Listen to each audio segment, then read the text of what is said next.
فَبِأَيِّ آلَاءِ رَبِّكُمَا تُكَذِّبَانِ کہ اور تم اپنے پروردگار کی کون کون سی نعمتوں کو جھٹلاؤ گے.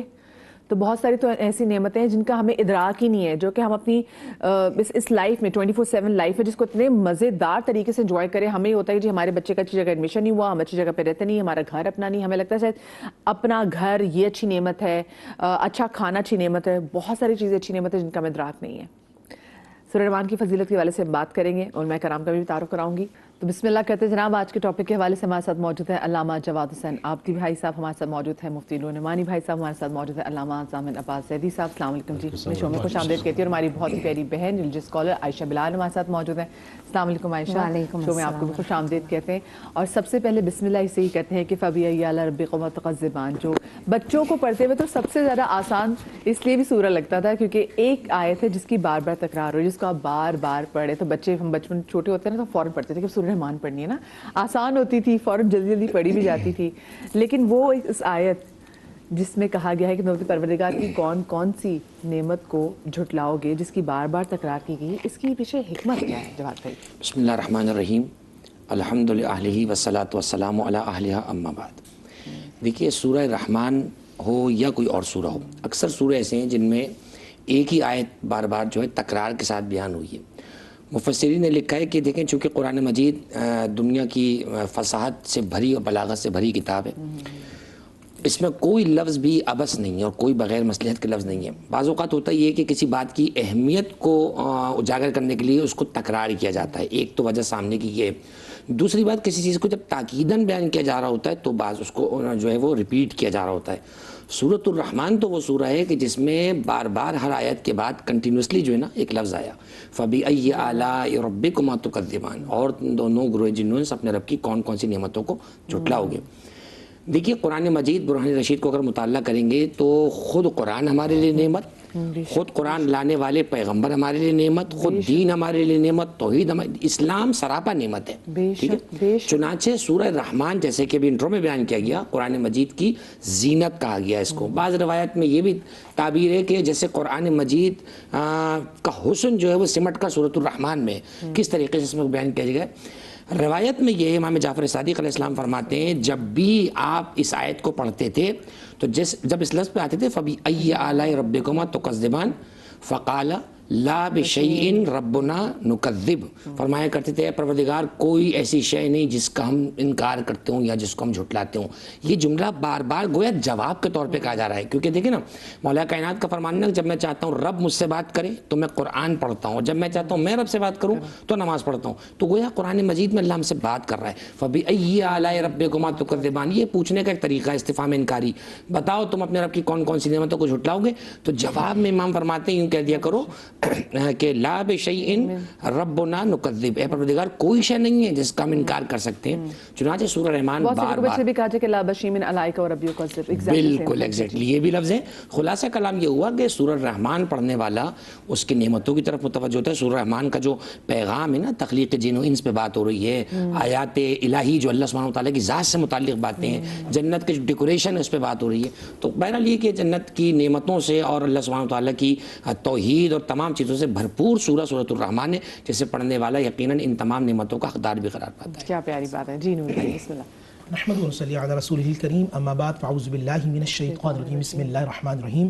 تمام تعریفیں اللہ سبحانہ و تعالیٰ کے لیے اور درود و سلام اللہ کے رسول ہم سب کے آقا ہم سب کے مولا تاجدار مدینہ تاجدار ختم نبوت حضور محمد رسول اللہ صلی اللہ علیہ وآلہ وسلم. سورۃ الرحمن کے حوالے سب سے پہلے میں حدیث بیان کروں گا.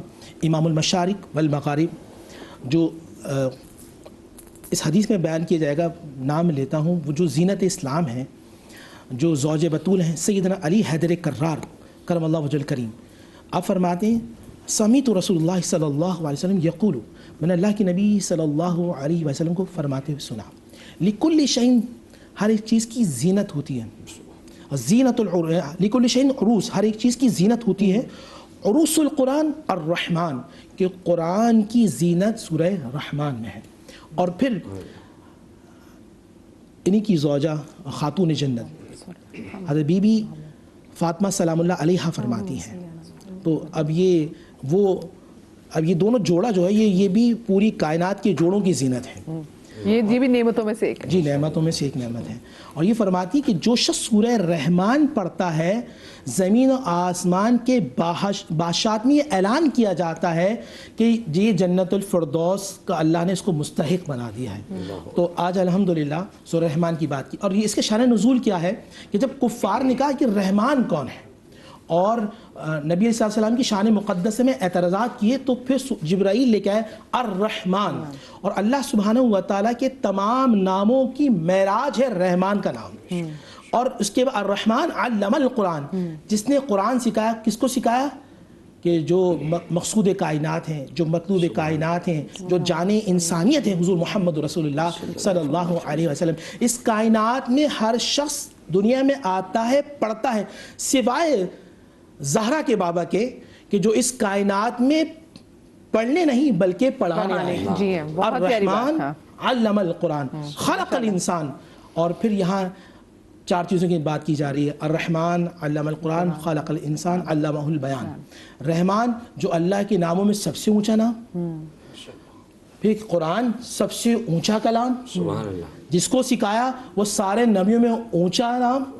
علامہ البیان تمام چیزوں میں بیان سب سے اونچا. تو اس میں جگہ جگہ اللہ سبحانہ و تعالیٰ کی قدرت کاملہ کا ذکر کیا جا رہا ہے. اللہ کی ذات کی بات کی جا رہی ہے, صفات کی بات کی جا رہی ہے, ایمان کی بات کی جا رہی ہے, اعتقاد کی بات کی جا رہی ہے, جنت کی بات کی جا رہی ہے, دوزخ کی بات کی جا رہی ہے, آدم علیہ السلام کی بات کی جا رہی ہے, ابلیس کی بات کی جا رہی ہے, ایمان والوں کی صفات بیان کی جا رہی ہے, جنت کی خوبصورتی کا تذکرہ کیا جا رہا ہے, جہنم کی ہولناکی کی بات کی جا رہی ہے, اور بار بار بات کی جا رہی ہے. کون سی نعمتیں جھٹلاؤ گے؟ بولنا بھی تو نعمت ہے, سمجھنا بھی تو نعمت ہے, ایمان پہ رہنا بھی تو نعمت ہے, اور ایمان والوں سے محبت کرنا بھی نعمت ہے. جو بات چل رہی تھی بریک سے پہلے, ایمان والوں سے محبت کرنا بھی فبأي آلاء کتنی بڑی معرفت جو ہے, نعمت بڑی معرفت ہے کہ تمہیں ان میں رکھ دیا کہ ہر کوئی جنت کی طرف دیکھتا ہے اور جنت ان کی طرف دیکھتی ہے. تمہیں ان سے محبت ہے, تم ان سے محبت کرتے ہو, وہ تم سے محبت کرتے ہیں. جبھی تمہیں اپنا ان کا ذکر کرنے کی اللہ نے توفیق عطا فرمائی ہے. تو فبأي آلاء ربكما تكذبان. اور جو لوگ اس آیت کے مصداق ہوں گے وجوہ یومئذ ناعمہ, کل قیامت کے دن جائیں گے تو قرآن کہتا ہے چہرے بھی 14ویں کے چاند جیسے ہوں گے, یا بلکہ میں کہہ دوں چہروں پہ ایک نور ہوگا, کیونکہ وہ نور کو مانتے ہوں گے, آل نور سے محبت کرتے ہوں گے, جبھی چہرے ان کے نور والے ہوں گے. فبأي آلاء ربكما تكذبان. اور میں ایک بات اور بھی کہہ دوں بہن کہ جن کے خیال میں یہ خیال آتا ہے ان کا خیال بھی کتنا پاکیزہ ہے. ماشاءاللہ, کیا پیاری بات. تو یہ نعمتیں ہیں, اور ان نعمتوں میں چلتے چلے جائیں گے تو اللہ اپنی نعمتوں کو کھولتا چلا جائے گا. اور اللہ سبحانہ و تعالیٰ مجھے ہمیشہ اہل حق سے محبت کرنے کی توفیق عطا فرمائے, کیونکہ اہل حق سے محبت کرنا فبأي آلاء ربكما تكذبان. کتنی پیاری. اور یہ ولا, اتنا یہ ولایت جو آپ کی معرفت ہے, یہی بہت بڑی نعمت ہے. اس سے بڑا رزق کوئی نہیں ہے, اس سے بڑی یہ جو محبت ہے نا ان سے, اس سے بڑا رزق کوئی نہیں ہے. جی زامن سے بسم اللہ. اعوذ باللہ من الشیطان الرجیم, بسم اللہ الرحمن الرحیم. سورہ رحمان کہ خود جس کا آغاز ہی لفظ رحمان ہے, خدا کی جتنی صفات ہیں ان صفات میں ایک صفت ہے الرحمن اور ایک صفت ہے الرحیم. صفت الرحمان کا تعلق کائنات سے ہے اور صفت الرحیم کا تعلق آخرت کی مشکلات سے ہے.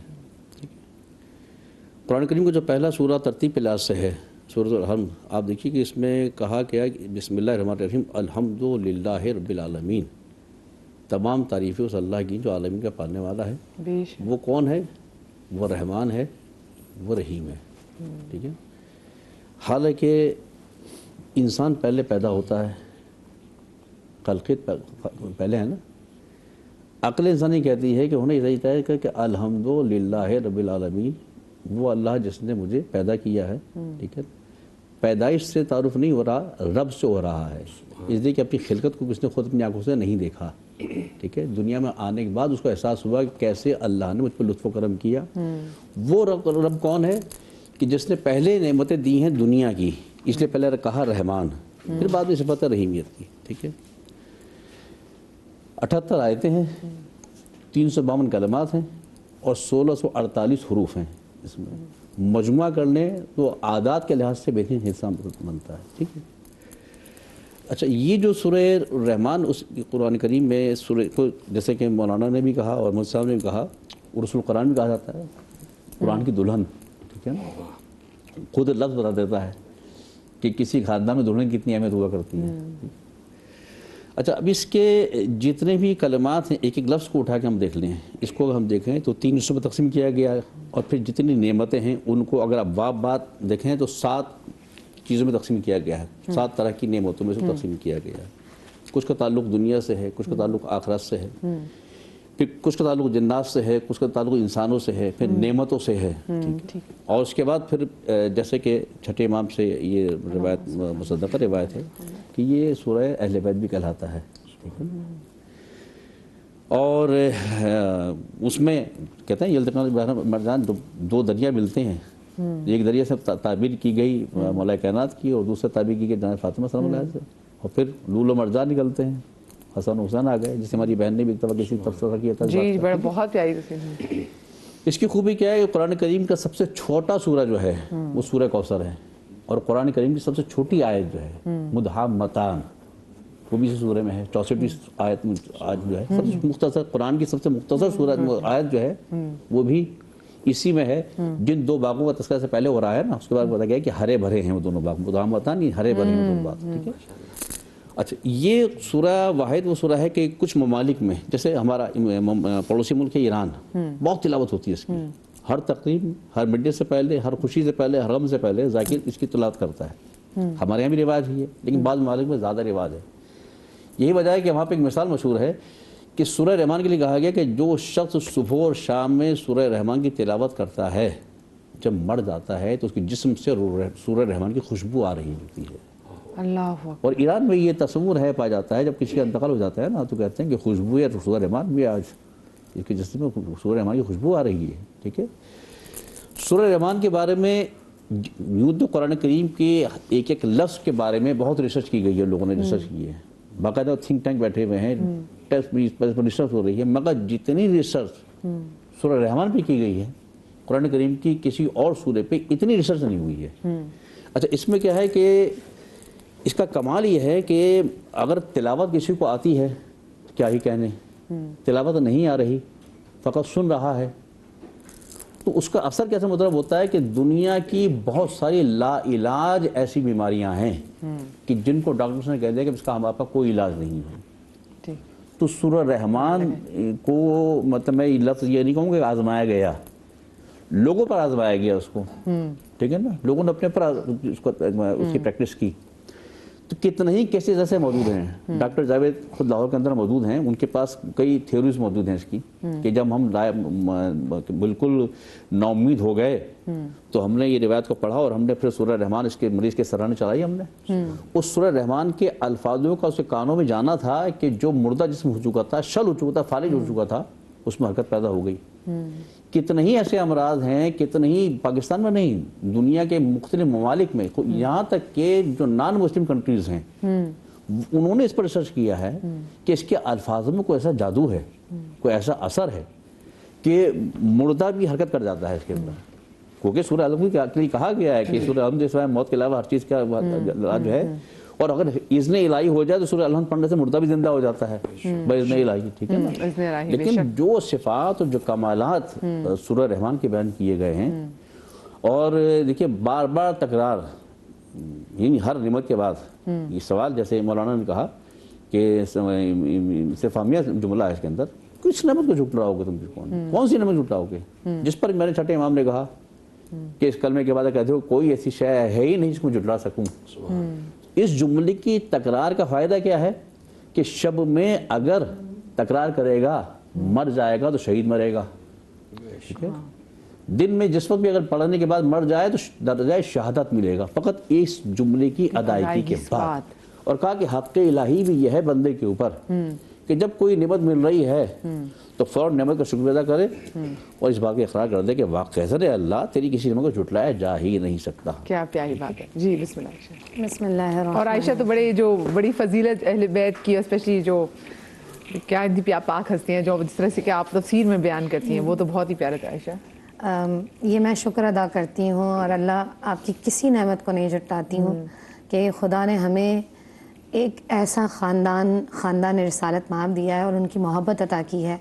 اس سے بہترین شکر میں سمجھتی ہوں کہ دنیا میں کوئی ہو ہی نہیں سکتا ہے. بے شک. اور میں یہ اپنا خاصہ سمجھتی ہوں کہ خدا نے مجھے اس قابل کیا ہے کہ میں اپنی زبان سے ان پاک ہستیوں کا ذکر کر سکتی ہوں.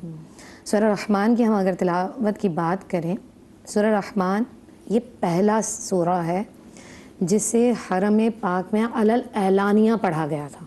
کعبے کے سامنے سب سے پہلی جو سورت علل اعلان پڑھی گئی ہے وہ سورہ رحمان ہے. اور عبداللہ ابن مسعود نے اسے پڑھا تھا.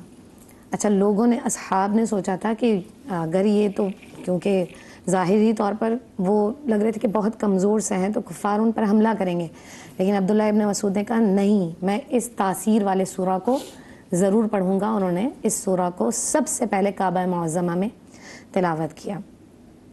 اب ہم اگر ان ہستیوں کی بات کریں جہاں پر آپ نے جس جانب توجہ دلائی ہے، مرج البحرین یلتقیان بینہما برزخ لا یبغیان فبأی آلاء ربکما تکذبان، 31 مرتبہ آیا ہے یہ فبأی آلاء ربکما تکذبان. اب یہ جو 31 مرتبہ اللہ تعالیٰ نے اسے ذکر کیا ہے نا، تو قرآن میں دیگر اگر ہم صورتوں کو دیکھیں تو اس میں کہیں پر بھی اللہ تعالیٰ جنات سے مخاطب ہو کر نہیں کہہ رہے ہیں. یہاں پر تثنیہ کا صیغہ استعمال کیا گیا ہے، تو کذبان، اے جنو انس، یعنی انسانوں اور جنات، یعنی دونوں کو توجہ دلائی جا رہی ہے کہ جو اہل بیت تمہیں دیے گئے ہیں فبأی آلاء ربکما تکذبان. ہم ایک چھوٹی سی مثال لیتے ہیں، آنکھیں خدا کی بڑی نعمت ہے جن سے ہم دیکھتے ہیں، لیکن اور میں باریک بینی سے بات کروں، یا ہماری آئیلیٹ، یہ میں اس پہ آؤں گی، مجھے ہاں سمجھدار ہے. چھوٹی سی بریک لے رہی ہوں، بریک کے بعد آتے ہیں.